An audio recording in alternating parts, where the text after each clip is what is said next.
Hey guys, so ಇವಾಗ you ಎಸ್ಗೆ ಬಂದು ಲ್ಯಾಂಡ್ ಆದೆ. ಇಮಿಗ್ರೇಷನ್ ಚೆಕ್ಕು ಎಲ್ಲ ಆಯಿತು. ಏನು ರಮ್ಯಾ ಬಿಟ್ಟು ಇದು ಫಸ್ಟ್ ಟೈಮು ಇಷ್ಟು ಟ್ರಾವೆಲ್ ಮಾಡ್ತಾ ಇರೋದು.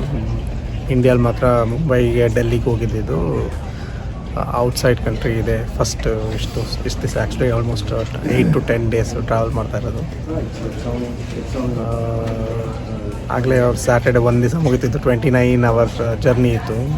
ಬ್ಯಾಂಗ್ಳೂರಿಂದ ಆಮ್ಸ್ಟರ್ಡ್ಯಾಮಿಂದ ಇವಾಗ ಅಟ್ಲಾಂಟಾಯಿಂದ ವೇಗಸ್ಗೆ ಹೋಗಬೇಕು.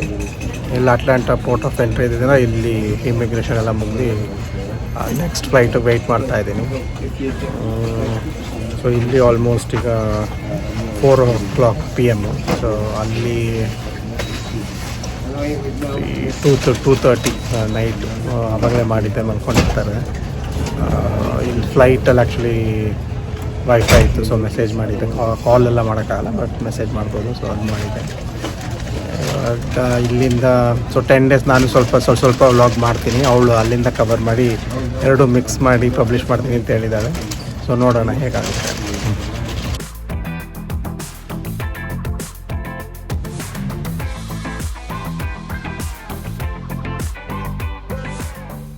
ಫ್ರೆಂಡ್ಸ್, ಇದು ಚಂದು ಮಾಡಿ ಕಳಿಸಿರೋಂಥ ಕ್ಲಿಪ್ಪಿಂಗ್ಸ್. ಇದು ಏನಂದರೆ ನಾನು ಹೇಳೋದು ಮರ್ತ್ಕೊಂಡ್ಬಿಟ್ಟಿದ್ದೆ ಅವ್ರಿಗೆ. ಸೊ ಫಸ್ಟಿಂದನೇ ಮಾಡಿ ಕಳಿಸಿ ಅಂತ. ಅದಕ್ಕೆ ಅವರು ಬ್ಯಾಂಗ್ಳೂರಿಂದ ಹೋಗ್ಬೇಕಾದ್ರೆ ಅವರು ಅಷ್ಟು ಮಾಡಿಲ್ಲ. ಬಟ್ ಆಮೇಲೆ ಮಧ್ಯ ನನಗೆ ಅವ್ರು ಕಾಂಟ್ಯಾಕ್ಟ್ ಮಾಡಿದಾಗ ಹೇಳಿದೆ ವ್ಲಾಗ್ ಮಾಡಿ ಕಳಿಸಿ ಅಂತ. ಸೊ ಆದಷ್ಟು ವ್ಲಾಗ್ ಮಾಡ್ತೀನಿ ಅಂತ ಹೇಳಿದ್ದಾರೆ. ಯಾವಾಗ ಫ್ರೀ ಆಗುತ್ತೆ ಅವಾಗೆಲ್ಲ. ಸೊ ಆವಾಗಲೇ ಹೇಳಿದಾಗೆ ಅವ್ರು ಇವಾಗ US ರೀಚ್ ಆಗಿದ್ದಾರೆ.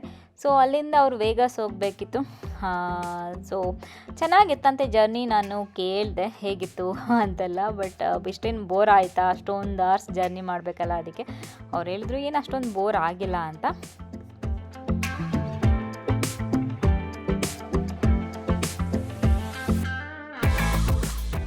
ಸೊ ಇದು ವೇಗಾಸ್ಗೆ ರೀಚ್ ಆದಮೇಲೆ ತೊಗೊಂಡಿರೋಂಥ ಕ್ಲಿಪ್ಪಿಂಗ್ಸ್. ಇದು ಸ್ವಲ್ಪ ಹೇಳ್ತಾಯಿದ್ರು ಸ್ವಲ್ಪ ದುಬೈ ಥರನೇ ಅನಿಸುತ್ತೆ ಅಂತ.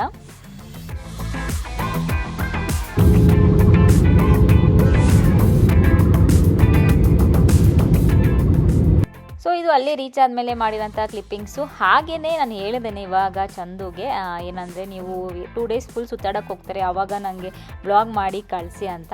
ಸೊ ಅದನ್ನು ನಾನು ಮುಂದೆ ಬರೋ ಬ್ಲಾಗ್ಸಲ್ಲಿ ಹಾಕ್ತೀನಿ. Friends, welcome back. ಸೊ ನೆನ್ನೆ ಚಂದು ಹೋದ್ಮೇಲೆ ಇಬ್ಬರು ಮಲಗಿಬಿಟ್ವಿ. ಇಬ್ಬರಿಗೂ ಸುಸ್ತಾಗಿತ್ತು. ಗ್ರೇ ಹೇರ್ ಸ್ವಲ್ಪ ಬಂದಿದೆ. ಸೊ ಕಲರ್ ಮಾಡಿಸ್ಬೇಕು, ಆಮೇಲೆ ಮಾಡಿಸೋಣ ಅಂತ ಅಂದರೆ ಚಂದು ಚಂದು ವೆಕೇಷನ್ ಎಲ್ಲ ಅವ್ರದ್ದು ಆಫೀಸ್ ಟ್ರಿಪ್ಪಿಂದೆಲ್ಲ ಬಂದಮೇಲೆ ಮಾಡಿಸೋದು. ಇವಾಗ ಹೋಗೋದಕ್ಕೆ ಟೈಮು ಇಲ್ಲ, ಮತ್ತು ಎಲ್ಲರೂ ಹೋದಾಗ ಮಾಡಿಸೋಣ ಅಂದ್ಬಿಟ್ಟು ಮಾಡಿಸಿಲ್ಲ. ಹೌದು, ನನಗೂ ಗ್ರೇ ಹೇರ್ ಇದೆ, ಇಲ್ಲ ಅಂತ ಏನಿಲ್ಲ. ಸೊ ನನಗೆ ಜಿಯನ್ ಹುಟ್ಟಿದ ಮೇಲೆ ಬರೋಕ್ಕೆ ಸ್ಟಾರ್ಟ್ ಆಯಿತು. ಆವಾಗ ಹಾರ್ಮೋನ್ಸಾ ಏನೋ ಗೊತ್ತಿಲ್ಲ. ಅದಕ್ಕೆ ಮುಂಚೆ ಒಂದು ಇರ್ತಾ ಇರಲಿಲ್ಲ, ಬಟ್ ಆಮೇಲೆ ಬಂತು. ಬಟ್ ಓಕೆ, ಆವಾಗಿಂದ ಸ್ವಲ್ಪ ರೂಟ ಚಪ್ಪದು ಇದು ಮಾಡಿಕೊಂಡ್ರೆ ಏನಿಲ್ಲ, ಜಾಸ್ತಿ ಏನಿರಲ್ಲ, ಹೊಟ್ಟೋಗುತ್ತೆ. ಸೊ ಏನಂದರೆ ನಂಗೆ ಗ್ರೇ ಏರ್ ಅಂದರೆ ಹೊಸ ಏರ್ ಬರುತ್ತಲ್ಲ ಅದು. ಸೊ ಚಂದು ಹೋದ್ಮೇಲೆ ಇಬ್ರಿಗೂ ಸ್ವಲ್ಪ ಬೇಜಾರಾಯಿತು, ಮಲಗಿಬಿಟ್ವಿ. ಜಿಯನ್ನು ತುಂಬ ಸುಸ್ತಾಗ್ಬಿಟ್ಟಿದೆ, ಮಲಗಿಬಿಟ್ವಿ. ಅಪ್ಪ ಅಮ್ಮ ಬರ್ತಾರೆ ಇವತ್ತು. ಅಂದರೆ ಏನು ಗೊತ್ತಾ, ನಾನು ವ್ಲಾಗ್ಸ್ ಆಗಬೇಕಾದ್ರೆ ಆಗಲಿ ಏನಾಗಲಿ, ಕೆಲವರು ನಾನು ಏನಾದರೂ ಇನ್ಸ್ಟಾಲಿ ಫಸ್ಟೇ ಅಪ್ಡೇಟ್ ಮಾಡಿಬಿಟ್ಟಿರ್ತೀನಿ. ಕೆಲವೊಂದು ಟ್ರಾವೆಲ್ ಮಾಡಬೇಕಾದ್ರೆ ಆಗಲಿ ಏನಾಗಲಿ, ಆವಾಗ ಇಲ್ಲಿ ವ್ಲಾಗ್ ಬಂದಿಲ್ಲ ಅಂತ. ಸೊ ಏನಂದರೆ ಫ್ರೆಂಡ್ಸ್, ನಾನು ವ್ಲಾಗ್ ಮಾಡೋದಕ್ಕೂ ನಾನು ವ್ಲಾಗ್ ಅಪ್ಲೋಡ್ ಮಾಡೋದಕ್ಕೂ ಒಂದೊಂದು ಸರಿ 4 to 5 days, ಒಂದೊಂದು ಸರಿ 1 week ಆ ಥರ ಇರುತ್ತೆ. ಕೆಲವೊಂದು ಸರಿ ಹೋಗೋದು ಬಂದು ಆಗ್ಬಿಟ್ಟಿರುತ್ತೆ. ಸೊ ಆ ರೀತಿ, ಯಾಕೆಂದರೆ ನಮಗೆ ಬೇರೆ ವ್ಲಾಗ್ಸ್ ಇರುತ್ತೆ, ಮೊದಲು ಮಾಡಿರೋದು ಆ ವ್ಲಾಗ್ಸ್ ಫಸ್ಟ್ ಹಾಕಿ ಆಮೇಲೆ ವ್ಲಾಗ್ ಮಾಡೋದು ಆಗ್ತಿರ್ಬೋದು. ಸೊ ಈ ಥರ ಆಗುತ್ತೆ. ಅಂದರೆ ಮಾಡಿದ ದಿನನೇ ಅಥವಾ ನೆಕ್ಸ್ಟ್ ಡೇನೇ ಹಾಕೋದಕ್ಕಂತೂ ಆಗಲ್ಲ, ಯಾಕೆಂದರೆ ಎಡಿಟಿಂಗು ಇದೆಲ್ಲ ತುಂಬ ಟೈಮ್ ತೊಗೊಳುತ್ತೆ.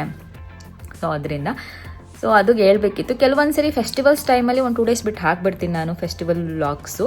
ಅದು ಬಿಟ್ಟರೆ ಬೇರೆ ಎಲ್ಲ ವ್ಲಾಗ್ಸು ಒಂದೊಂದು ಸರಿ ಮಾಡಿದಾದ್ಮೇಲೆ 1 ವಾರ ಆದಮೇಲೆ ಆ ರೀತಿಯೇ ಎಷ್ಟೊಂದು ಸರಿ ಆಗೋದು. ಅಮ್ಮ ಮಗ ಏನು ಮಾಡ್ತೀವಿ ಅಂತ, ಸೊ ಅದನ್ನು ವ್ಲಾಗ್ ಮಾಡೋಣ ಅಂದ್ಕೊಂಡಿದ್ದೀನಿ. ಸೊ ಅಮ್ಮ ಮಗ ಏನು ಮಾಡ್ತೀವಿ, ಅವನಿಗೆ ಆ್ಯನ್ಯುವಲ್ ಡೇ ಆದಮೇಲೆ ನೀನು ಚೆನ್ನಾಗಿ ಮಾಡಿದ್ರೆ ಎಲ್ಲಾದರೂ ಕರ್ಕೊಂಡು ಹೋಗ್ತೀನಿ ಅಂತ ಹೇಳಿದೆ. ಅವ್ನು ಚೆನ್ನಾಗೇ ಮಾಡ್ದೆ ಆ್ಯನ್ಯುವಲ್ ಡೇ. ಸೊ ಅವ್ನು ಡ್ಯಾನ್ಸ್ ಎಲ್ಲ ಅಂದ್ರೆ ಇಷ್ಟ. ಬಟ್ ನನಗೆ ಈ ಸರಿ ಅವ್ರು ಮಾಡಿಸಿ ಡ್ಯಾನ್ಸ್ ಏನು ಅಷ್ಟೊಂದು ನಂಗೆ ಇಷ್ಟ ಆಗಲಿಲ್ಲ. ಯಾಕೆಂದರೆ ಏನು ಅಷ್ಟೊಂದು ಸ್ಟೆಪ್ಸ್ ಇರಲಿಲ್ಲ, ಸುಮ್ಮನೆ ಏನೋ ಬ್ಯಾಂಬು ಡ್ಯಾನ್ಸ್ ಅಂತ ಮಾಡಿಸಿದ್ರು. ಸೊ ಅಷ್ಟೊಂದೇನು ಸ್ಟೆಪ್ಸ್ ಇರಲಿಲ್ಲ.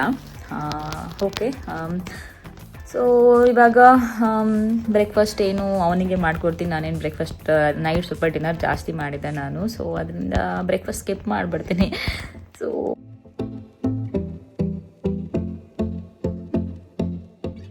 ಜೇನ್ ಪ್ಯಾನ್ ಕೇಕ್ ಬೇಕು ಅಂದ, ಒಂದು ಚಿಕ್ಕದಾಗಿ ಪ್ಯಾನ್ ಕೇಕ್ ಮಾಡಿಕೊಟ್ಟಿದ್ದೆ. ಸೊ ಮನೇಲೇ ಮಾಡ್ಕೊಡ್ತೀನಿ ನಾನು, ಹೊರಗಡೆ ಪ್ಯಾನ್ ಕೇಕ್ ಅಲ್ಲ.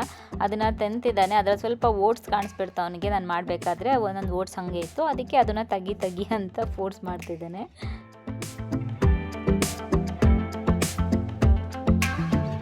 ಹಾಂ ಫ್ರೆಂಡ್ಸ್, ವೆಲ್ಕಮ್ ಬ್ಯಾಕ್. ಸೊ ರೆಡಿಯಾಗಾಯಿತು. ಇದು ನನ್ನ ಔಟ್ಫಿಟ್, ಜೀನ್ಸ್ ಮತ್ತು ನಾನು ಜಿಯನ್ ಒಂದೇ ಥರ ಹಾಕ್ಕೊಂಡಿದ್ದೀವಿ, ಸ್ವೆಟ್ ಶರ್ಟ್. ಸೊ ಚಂದು ಇನ್ನೂ ಕಾಲ್ ಮಾಡಿಲ್ಲ. So may be may be ಮಾಡ್ತಾರೆ ಅಂತ ಅನಿಸುತ್ತೆ, ಗೊತ್ತಿಲ್ಲ, ನೋಡೋಣ ಯಾವಾಗ ಮಾಡ್ತಾರೆ ಅಂತ. ನಾನು ಆಲ್ರೆಡಿ ಮೆಸೇಜ್ ಹಾಕಿದ್ದೆ ವೇರ್ ಆರ್ ಯು ಅಂತ, ಯಾಕೆಂದರೆ ಅವ್ರು ಹೇಳಿದ ತಕ್ಷಣ ಗೊತ್ತಾಗಲಿ ಮಾಡಿ ಕಾಲ್ ಅಂತ. ಸೊ ಇವಾಗ ನಾವಿನ್ನೂ ಏನೂ ತಿಂದಿಲ್ಲ ಲಂಚೆಲ್ಲ. ಸೊ ಅಲ್ಲೇ ಹೋಗಿ ತಿನ್ನೋದಂತ. ಸ್ವಲ್ಪ ಹೊತ್ತು ಪ್ಲೇ ಏರಿಯಾ ಕರ್ಕೊಂಡು ಹೋಗ್ತೀನಿ ಮಾಲಲ್ಲಿ. ಅವನಿಗೆ ಟಾಯ್ಸ್ ಕೊಡಿಸ್ಬೇಕಂತೆ. ನೆನ್ನೆ ಆ್ಯನ್ಯುವಲ್ ಡೇಲಿ ಚೆನ್ನಾಗಿ ಮಾಡಿದ್ರೆ ಟಾಯ್ಸ್ ಕೊಡಿಸ್ತೀನಿ ಅಂದಿದ್ದೆ. ಸೊ ಹೋಗಿ ಟಾಯ್ಸ್ ಕೊಡಿಸ್ಕೊಂಡು ಆಮೇಲೆ ಹಾಗೆ ಸ್ವಲ್ಪ ಸುತ್ತಾಡ್ಕೊಂಡು ಬರ್ತೀವಿ. ಏನೋ ಸೇಲೆಲ್ಲ ಇದೆಯಲ್ಲ, ಬ್ಲ್ಯಾಕ್ ಫ್ರೈಡೇ ಸೇಲು. ಸೊ ಏನಾದ್ರು ಇಷ್ಟ ಆದರೆ ತೊಗೊಳೋದು. ಇವಾಗೇನು ಶಾಪಿಂಗ್ ಮಾಡಲ್ಲ ನಾನು, ಯಾವಾಗಲೂ ಎಂಡ್ ಆಫ್ ಸೀಸನ್ ಸೇಲ್ ಬರುತ್ತಲ್ಲ ಆವಾಗಲೇ ಶಾಪಿಂಗ್ ಮಾಡೋದು. ಸೊ ಇವಾಗ ಏನಿಲ್ಲ ತೊಗೋಬೇಕು ಅನ್ನೋದು. ಬಟ್ ಏನಾದ್ರು ತುಂಬ ಇಷ್ಟ ಆದರೆ ಅಷ್ಟೇ, ಅದು ಬಿಟ್ಟರೆ ಏನಿಲ್ಲ. ಯಾಕೆಂದರೆ ಚಂದ ಬಿಟ್ಟು ಶಾಪಿಂಗ್ ಮಾಡೋಕ್ಕೆ ನಂಗೆ ಅಷ್ಟೊಂದು ಮೂಡ್ ಕೂಡ ಇಲ್ಲ. ಬಟ್ ಹೋಗಿ ಸುತ್ತಾಡ್ಕೊಂಡು ಸ್ವಲ್ಪ ಹೊತ್ತು ಏನಾದರೂ ತಿನ್ಕೊಂಡು ಬೆಳಗ್ಗೆ ಬ್ರೇಕ್ಫಾಸ್ಟ್ ಮಾಡಿಲ್ಲ. ಜಿಯನ್ಗೆ ಮಾಡಿಕೊಟ್ಟಿದ್ದೆ, ಪ್ಯಾನ್ ಕೇಕ್ ಮಾಡಿಕೊಟ್ಟಿದ್ದೆ. ಮನೆಯಲ್ಲೇ ಮಾಡ್ಕೊಡ್ತೀನಿ ಪ್ಯಾನ್ ಕೇಕು. ಸೊ ಅವ್ನು ತಿಂದಿದ್ದ. ನಾವಿವಾಗ ಹೋಗಿ ಅಲ್ಲೇನಾದ್ರು ತಿನ್ಕೊಂಡು ಮಧ್ಯಾಹ್ನ ಲಂಚ್ಗೆ ಆಮೇಲೆ ಸುತ್ತಾಡಿಕೊಂಡು ವಾಪಸ್ ಬರೋದು. ಬನ್ನಿ ಹೋಗೋಣ. ಜೀವ್ ಬೇಬಿ ಕೂಡ ರೆಡಿಯಾಗಿದ್ದಾರೆ. ಸೊ ಇನ್ನು ಅಪ್ಪ ಅಮ್ಮ ಎಲ್ಲ ಬಂದಮೇಲೆ ಅವರು ಹೊರಗಡೆ ಒಂದೊಂದ್ಸರಿ ಕರ್ಕೊಂಡು ಹೋಗ್ತೀನಿ ಅವ್ರಿಗೂ. ಬಟ್ ಅವರು ಜಾಸ್ತಿ ಮನೇಲೇ ಇರೋಕ್ಕೆ ಇಷ್ಟಪಡ್ತಾರೆ. ಸೊ ಏನಾದರೂ ಬಂದರೆ ಹೊರಗಡೆ ಕರ್ಕೊಂಡು ಹೋಗೋದು, ಇಲ್ಲಾಂದರೆ ಮನೇಲೇ ಇರೋದು.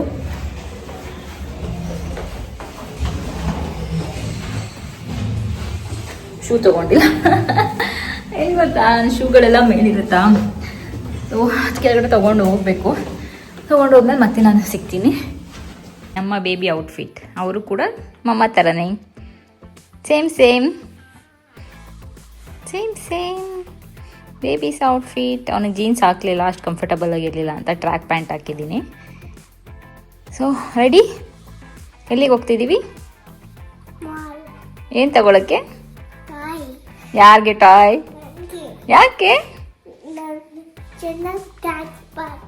ಚೆನ್ನಾಗಿ ಡ್ಯಾನ್ಸ್ ಮಾಡಿದ್ಯಾ? ರೆಡಿ?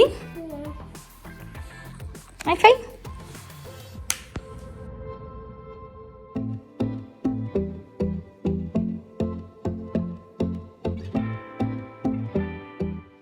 ಹೋಗೋಣ ಅಂತ ಹೊರಟ್ವಾ. ವೆದರ್ ತುಂಬ ಚೆನ್ನಾಗಿತ್ತು, ತುಂಬ ಕೂಲಾಗಿತ್ತು, ಚಳಿ ಆಗ್ತಾ ಇತ್ತು ಇಬ್ರಿಗೂ. ಅದಕ್ಕೆ ಕ್ಯಾಬಲ್ಲಿ ಹೊರಟ್ವಿ.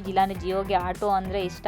ಅವನು ಆಟೋಲೇ ಹೋಗೋಣ ಅಂದ. ಬಟ್ ನಾನು ಬೇಡಪ್ಪ, ಕೋಲ್ಡ್ ಇದೆ, ಕ್ಯಾಬಲ್ಲಿ ಹೋಗೋಣ ಅಂದ್ಬಿಟ್ಟು ಕರ್ಕೊಂಡು ಹೋದೆ. ಬಟ್ ಆ ಕಡೆಯಿಂದ ಬರಬೇಕಾದ್ರೆ ಕ್ಯಾಬ್ ಸಿಗಲಿಲ್ಲ. ಆಮೇಲೆ ಮುಂದೆ ಹೇಳ್ತೀನಿ ವ್ಲಾಗಲ್ಲಿ. ಅಂದರೆ ಆ ಕಡೆಯಿಂದ ಬರ್ಬೇಕಾದ್ರೆ ಆಟೋಲೇ ಬರಬೇಕಾಯಿತು. ಫಸ್ಟು ಹೋದ್ವಿ ನಾವು. ಒಂದು ಬಿಸಿ ಕಾಫಿ ಕುಡಿಯೋಣ ಅಂದ್ಬಿಟ್ಟು ನಾನು ಕುಡಿದೆ ಕಾಫಿ. ಜಿಯೋಗೆ ಹಾಗೆ ಸ್ವಲ್ಪ ಏನಾದರೂ ತಿನ್ಬೇಕಂದ. ಅವನಿಗೆ ಕೇಕ್ ಆ ಥರದ್ದೆಲ್ಲ ಕೊಡಿಸ್ಕೊಂಡು, ಇಲ್ಲ ಕೇಕ್ ಕೊಡಿಸಿಲ್ಲ ಅನಿಸುತ್ತೆ, ಕುಕ್ಕಿ ಕೊಡಿಸ್ದೆ ಅವನಿಗೆ. ಸೊ ಅವ್ನು ಕುಕ್ಕಿ ತಿಂದ. ಆಮೇಲೆ ನಾನೊಂದು ಕಾಫಿ ತೊಗೊಂಡು ಕೊಟ್ಬಿಟ್ಟು ಅಲ್ಲಿಂದ ಅವನಿಗೆ ಟಾಯ್ಸ್ ಕೊಡ್ಸೋಣ ಅಂದ್ಬಿಟ್ಟು ಹ್ಯಾಮ್ಲಿಸಿಗೆ ಕರ್ಕೊಂಡು ಹೋದೆ. ಹ್ಯಾಮ್ಲಿಸಲ್ಲಿ ಟಾಯ್ಸು ಸಿಕ್ಕಿಲ್ಲ ಅವನಿಗೆ. ಆಮೇಲೆ ಮತ್ತೆ ನಾಳೆ ಹೋಗಿ ಇಂದಿರಾನಗರಲ್ಲಿ ಕೊಡಿಸ್ತೀನಿ ಅಂತ ಹೇಳಿದೆ. ಆಮೇಲೆ ಒಪ್ಕೊಂಡ. ಆಮೇಲೆ ಹಾಗೆ ಹೊರಗಡೆ ಎಲ್ಲ ಸುತ್ತಾಡಿದ್ವಿ. ಅಲ್ಲಿ ಸ್ವಲ್ಪ ಕ್ರಿಸ್ಮಸ್ ಟ್ರೀ ಎಲ್ಲ ರೆಡಿ ಮಾಡ್ತಾಯಿದ್ರು. ಅದನ್ನೆಲ್ಲ ನೋಡಿ ಅವನು ಖುಷಿಪಟ್ಟ.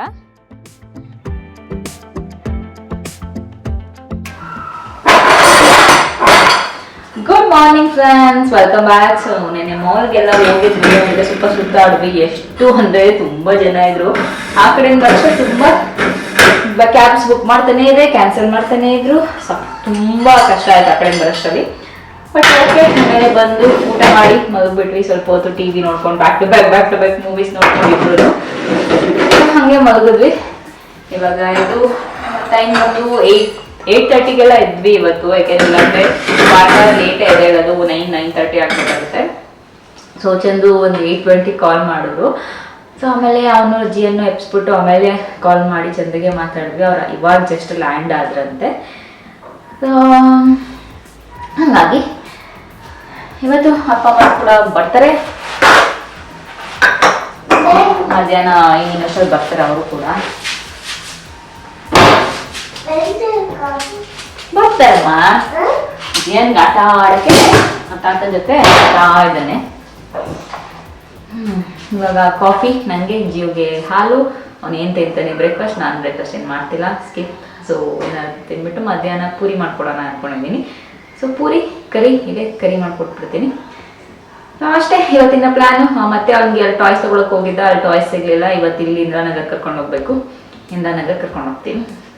ಸೊ ಫ್ರೆಂಡ್ಸ್, ರೆಡಿ ನಮ್ಮ ಮಾರ್ನಿಂಗ್ ಬಿಸಿ ಬಿಸಿ ಕಾಫಿ, ನನ್ನ ಡ್ರೈ ಫ್ರೂಟ್ಸ್ ಇದೆ ಇವತ್ತಿನ ಬ್ರೇಕ್ಫಾಸ್ಟ್ ನನಗೆ. ಸೊ ಹೋಗ್ತಾ ಇದ್ದೀನಿ, ಕುಟ್ಬಿಟ್ಟು ಸ್ವಲ್ಪ ಹೊತ್ತು ಟಿ ವಿ ನೋಡ್ತಿರ್ತೀವಿ. ಆಮೇಲೆ ಏನು ಇವತ್ತೇನು ಅಷ್ಟೊಂದೇನು ಕೆಲಸ ಇಲ್ಲ, ಸುಮ್ಮನೆ ಮನೆಯಲ್ಲೇ ಚಿಲ್ ಮಾಡ್ಕೊಂಡಿರೋದು ಇನ್ನು ಅಪ್ಪ ಅಮ್ಮ ಬರೋ ತನಕ. ಸೊ ಹಾಗೆ ಅಂತ ಅಂದ್ಕೊಂಡಿದ್ವಿ, ರೆಸ್ಟ್ ಮಾಡಿಕೊಂಡು. ಎಷ್ಟು ದಿನ ಏನಾಗ್ಬಿಡ್ತಿತ್ತು ಅಂದ್ರೆ ಆ ಕೆಲಸ ಈ ಕೆಲಸ, ಜಿಯೊಂದು ಚಂದು ಬೇರೆ ಹೊರಡೋದಿತ್ತು, ಅವ್ರಿಗೆ ಪ್ಯಾಕಿಂಗು. ಸೊ ಇದರಲ್ಲೇ ಒಂಥರ ಕೆಲಸ ಅದೇ ಆಗಿಬಿಟ್ಟಿತ್ತು. ಸೊ ಇವಾಗ ಸ್ವಲ್ಪ ಒಂಥರ ಫ್ರೀ ಆಯಿತು, ಅಂದರೆ ಚಂದ ಹೋಗಿದ್ದಕ್ಕಂತಲ್ಲ. ಸೊ ಅದು ಜಿಯನ್ ಸ್ಕೂಲು ಆಲ್ಮೋಸ್ಟ್ ಫೈನಲೈಸ್ ಮಾಡ್ತಾ ಇದ್ದೀವಿ. ಸೊ ಒಂದು 2 ಸ್ಕೂಲ್ ಮಧ್ಯೆ ಇದೆ, ಈ ಸ್ಕೂಲ ಅಂತ. ಸೊ ಚಂದು ಬಂದ ತಕ್ಷಣ ಅದು ಮುಗಿಯುತ್ತೆ ಅಷ್ಟೇ. ಅದು ಬಿಟ್ಟರೆ ನನಗೆ ಇವಾಗ ವರ್ಕೌಟ್ಗೆ ಹೋಗೋಕ್ಕಾಗಲ್ಲ ಇನ್ನು 1 ವೀಕ್ ಫುಲ್ಲು, ಯಾಕೆಂದರೆ ಜಿಯನ್ ಕರ್ಕೊಂಡೋಗಿ ಕರ್ಕೊಂಬರೋದು ಅದರಲ್ಲೇ ಆಗ್ಬಿಡುತ್ತೆ. ಆಮೇಲೆ ಸೊ ಮೇ ಬಿ ಇಲ್ಲೇ ನಮ್ಮ ಜಿಮ್ಮಲ್ಲೇ ವರ್ಕೌಟ್ ಮಾಡ್ತೀನಿ. ಸೊ ಇಲ್ಲಾಂದರೆ ಈ ಸರಿ ಆಗಲ್ಲ, ನಾನು ಕಲ್ಟಿಗೆ ಹೋಗ್ತಾ ಇದ್ದಿದ್ದು, ವರ್ಕೌಟ್ ಮಾಡೋಕ್ಕಾಗಲ್ಲ. ಸೊ ಅಪ್ಪ ಅಮ್ಮ ಇರ್ತಾರೆ, ಬಟ್ ಆದ್ರೂ ಹಂಗೆ ಅದೇ ಆ ಕೆಲಸ ಈ ಕೆಲಸ, ಚಂದ ಇಲ್ಲ ಅಂದರೆ ಎಲ್ಲ ಕೆಲಸ ನಾನೇ ಮಾಡಬೇಕಾಗತ್ತೆ. ಸೊ ಅಪ್ಪ ಅಮ್ಮ ಇರ್ತಾರೆ ಅಷ್ಟೇ, ಬಟ್ ಬೇರೆ ಕೆಲಸಗಳೆಲ್ಲ ನನಗೆ ಇರುತ್ತೆ. ಅದರಿಂದ ಆಮೇಲೆ ಮತ್ತೆ ನೆಕ್ಸ್ಟ್ ಚಂದ ಬಂದಮೇಲೆ ಮತ್ತೆ ಆ ವೀಕ್ ರೀಸ್ಟಾರ್ಟ್ ಮಾಡಿದ್ರೆ ಆಯಿತು, ಏನು ಪ್ರಾಬ್ಲಮ್ ಇಲ್ಲ. ನಾನು ಯೂಶ್ವಲಿ ಹೋಗೋದೇ ಅಲ್ಲಿ 2 ಡೇಸ್, ಇನ್ನು 2 ಡೇಸ್ ಜುಂಬಾ ನಮ್ಮದ್ರಲ್ಲೇ ಮಾಡ್ತಾಯಿದ್ದೆ. 2 to 3 ಡೇಸ್ ಅಲ್ಲಿ ಹೋಗ್ತೀನಿ, ಆ್ಯಂಡ್ 2 ಡೇಸ್ ಜುಂಬಾ ಇಲ್ಲೇ ಮಾಡಿಬಿಡ್ತೇನೆ. ಸೊ ಹಾಗಾಗಿ ಓಕೆ, ಚಂದು ಮಾತ್ರ 4 ದಿನ ಹೋಗ್ತಾಯಿದ್ರು. ಸೊ ಅವ್ರು ಬಂದಮೇಲೆ ಅವ್ರು ಮತ್ತೆ ರೀಸ್ಟಾರ್ಟ್ ಆಗುತ್ತೆ. ಮತ್ತೆ ಇವಾಗ ಹಾಲಿಡೇಸ್ ಬಂದರೆ ಹಾಲಿಡೇಸ್ಗೆ ಎಲ್ಲರೂ ಹೋಗೋಣ ಅಂದ್ಕೊಂಡಿದ್ದೀವ, ಮತ್ತೆ ಅವಾಗ ಬ್ರೇಕ್ ಆಗುತ್ತೆ. ಇವಾಗ ಏನು ಮಾಡ್ತಿದ್ದೀನಿ ಅಂದರೆ, ಎಲ್ಲರೂ ಹೋದರೆ ತುಂಬ ವಾಕ್ ಮಾಡ್ತೀವಿ ನಾವು, ಮೊದಲಿನೂ ಹಂಗೇನೆ. ಬಟ್ ಇವಾಗ ಇನ್ನೂ ಸ್ವಲ್ಪ ಜಾಸ್ತಿ ಓಕೆ ವಾಕ್ ಮಾಡೋಣ 1 ಕಿಲೋಮೀಟರ್ ಹಂಗೆಲ್ಲ ಇದ್ರೆ ವಾಕ್ ಮಾಡ್ಕೊಂಡೇ ಹೋಗ್ಬಿಡ್ತೀವಿ. ಜಿಯನ್ಗೂ ಮಾಡಿಸ್ತೀವಿ, ಅವನಿಗೂ ಒಂದು ಸ್ವಲ್ಪ ಸ್ಟ್ರೆಂತ್ ಬರಲಿ, ಸ್ಟಾಮಿನಾ ಬಿಲ್ಡ್ ಆಗಲಿ ಅಂತ. ಅದೆಲ್ಲ ಹೀಗೆ ನೋಡೋಣ, ಇನ್ನೂ ಫೈನಲೈಸ್ ಮಾಡಿಲ್ಲ ಎಲ್ಲೋಗೋದು ಅಂತ. ಯಾಕೆಂದರೆ 10 ಡೇಸ್ ಹಾಲಿಡೇಸ್ ಇದ್ದ ಅವನಿಗೆ ಕ್ರಿಸ್ಮಸ್ಗೆ, ಅದರಿಂದ ನೋಡಬೇಕು. ಚಂದ ಬಂದಮೇಲೆ ಮತ್ತೆ ಪ್ಲ್ಯಾನ್ ಮಾಡಬೇಕು. ಏನು ಮಾಡ್ತಿದ್ಯಾ? ಏನು ಮಾಡ್ತಿದ್ಯಾ? ಏನು ಡ್ರಿಂಕಿಂಗ್? ಪಪ್ಪ ಇಲ್ಲಿ ಹೇಳಿ ಪಪ್ಪ. US ಏನೇನು ಹೇಳಿ ಕಳ್ಸಿದ್ಯಾ ಪಪ್ಪಾಗೆ? ವಿಷನ್ ಟಾಯ್, ಆಮೇಲೆ ಮತ್ತೆ ವಾರ್ ಮಷೀನ್, ಆಮೇಲೆ ಮತ್ತೆ ಲೋಕಿ. ಅವ್ನಿಗೆ ಇಂಡಿಯಾದ ಯಾವ ಸಿಗಲ್ಲ ಟಾಯ್ಸ್, ಅದೆಲ್ಲ ಜಾಸ್ತಿ ಏನು ಪಾಪ್ಯುಲರ್ ಕ್ಯಾರೆಕ್ಟರ್ಸ್ ಅಲ್ಲ, ಬಟ್ ಆದರೂ ಟಾಯ್ಸ್ ಬೇಕಂತೆ ಅವನಿಗೆ. ಸೊ ಜನರು ನೋಡ್ತೀನಿ ಅಂತ ಹೇಳಿದಾರೆ, ಮೇ ಬಿ ಅಲ್ಲಿ ಸಿಗ್ಬೋದಂತ, ನೋಡೋಣ.